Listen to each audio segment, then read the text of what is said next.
पटना शहर की गलियों में जहां सुबह की पहली किरणें गंगा नदी के किनारे चमकती है, एक छोटा सा रेस्टोरेंट था, राम भोजनालय। यह जगह न सिर्फ खाने पीने का ठिकाना थी, बल्कि आसपास के मजदूरों, दुकानदारों और यात्रियों की जिंदगी का हिस्सा बन चुकी थी। मालिक रामू काका एक 60 साल के सज्जन थे, जिनके चेहरे पर हमेशा एक शांत मुस्कान तैरती रहती। वे कहते, खाना तो भगवान का प्रसाद है, पैसे बाद में आ जाएंगे। लेकिन रामू काका की यह सोच शहर की भाग दौड़ में कुछ लोगों को अजीब लगती। रामू काका का बेटा श्याम 28 साल का युवक था, जो पिता की दुकान संभालता। श्याम पढ़ा लिखा था, एमबीए किया हुआ, लेकिन पिता की जिद पर पटना लौट आया। उसे लगता पापा का यह उदारवाद दुकान को बर्बाद कर देगा। श्याम की पत्नी राधा, एक गृहिणी, हमेशा चिंतित रहती। उनका छोटा बेटा 5 साल का छोटू दुकान पर खेलता और कहता, दादाजी सबको खिला दो ना। परिवार की यह जिंदगी सुबह 6 बजे शुरू होती, जब राम भोजनालय के दरवाजे खुलते। एक सुबह दुकान में भारी भीड़ थी। गर्मा गर्म पूरी, समोसे, चाय की खुशबू हवा में घुली हुई। तभी एक व्यक्ति आया, लंबी दाढ़ी, फटी हुई कमीज, आंखों में भूख की चमक। नाम था उसका मोहन। मोहन रोज की तरह रेस्टोरेंट के सामने वाली बेंच पर बैठ गया। वह प्रार्थना करने लगा। श्याम ने देखा, लेकिन ध्यान न दिया। मोहन ने आंखें बंद की और धीरे धीरे बुदबुदाया, हे भगवान, इस दुकान में इतनी भीड़ हो जाए कि मैं चुपके से खा सकूं और निकल जाऊं। कोई ना देखे, कोई ना पूछे। भीड़ बढ़ती गई। मजदूर, रिक्शा चालक, स्कूल जाने वाले बच्चे सब आ गए। मोहन का मौका आया। वह भीड़ में घुसा, 2 पूरी और चाय ले ली। खाते हुए चारों तरफ देखा, फिर चुपके से बाहर निकल गया। श्याम ने देख लिया, गुस्से से लाल हो गया। पापा, ये चोर फिर आ गया, आज पकड़ लूंगा इसे। रामू काका मुस्कुराए, बेटा जाने दो, भगवान सब देख रहा है। श्याम चुप रहा, लेकिन मन में आग लगी। अगले दिन वही हुआ। मोहन आया, प्रार्थना की, भीड़ का फायदा उठाया, खाया और भागा। इस बार श्याम ने एक ग्राहक को बताया, भाई ये चोर है, रोज यही करता है।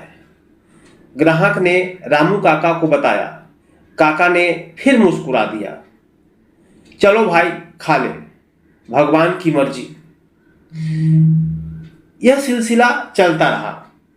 एक हफ्ते बाद श्याम का दोस्त राजू आया। राजू ने भी मोहन को देखा। श्याम, ये तो चोर है, पकड़ो इसे। श्याम ने पिता से कहा, पापा अब तो सब बता रहे हैं, क्यों जाने देते हो। रामू काका ने श्याम को अलग बुलाया, बेटा सुनो, ये मोहन कोई साधारण चोर नहीं, ये भगवान का सिपाही है।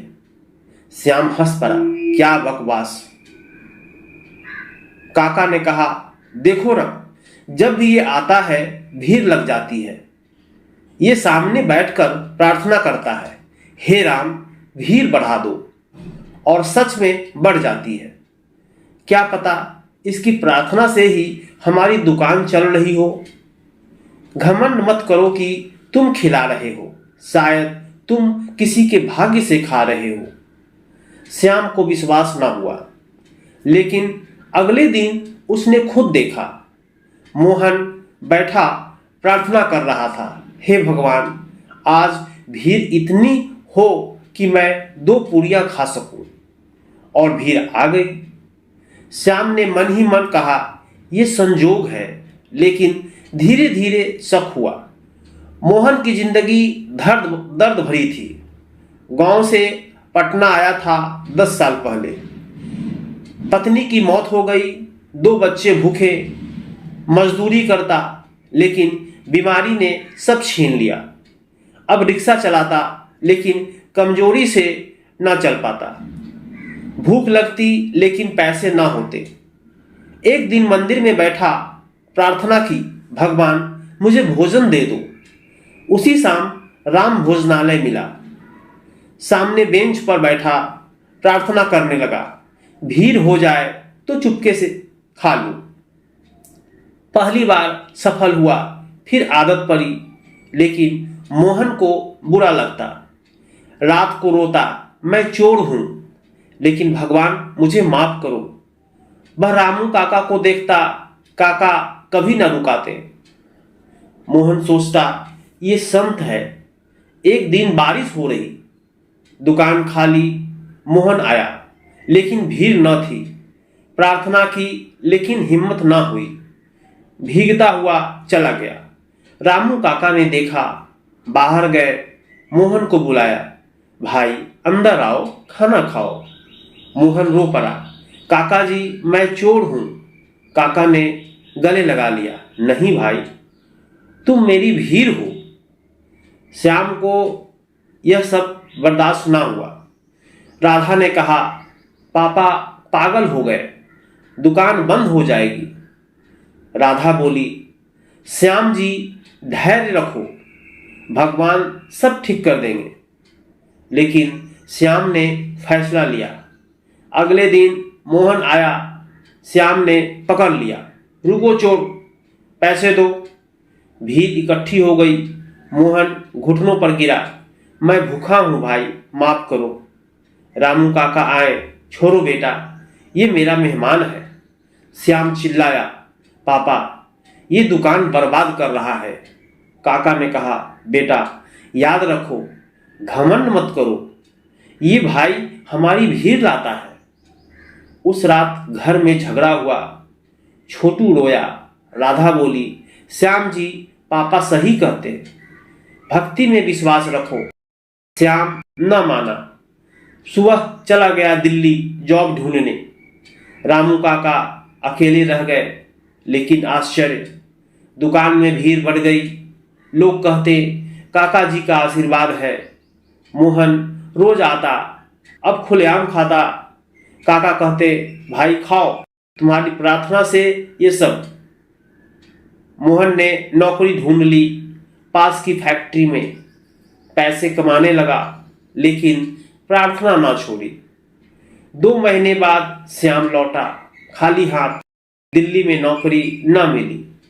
दुकान देखी, भीड़ उमड़ी हुई। हैरान, पापा ये कैसे?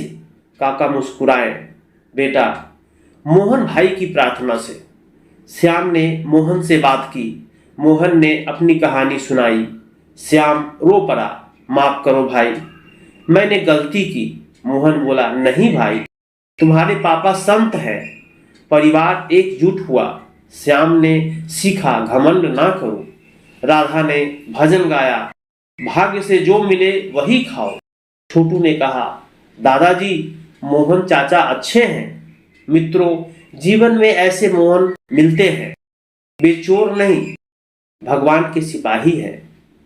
उनकी प्रार्थना से हमारी जिंदगी चलती है। मत करो घमंड कि मैं खिला रहा हूं, शायद तुम किसी के भाग्य से खा रहे हो।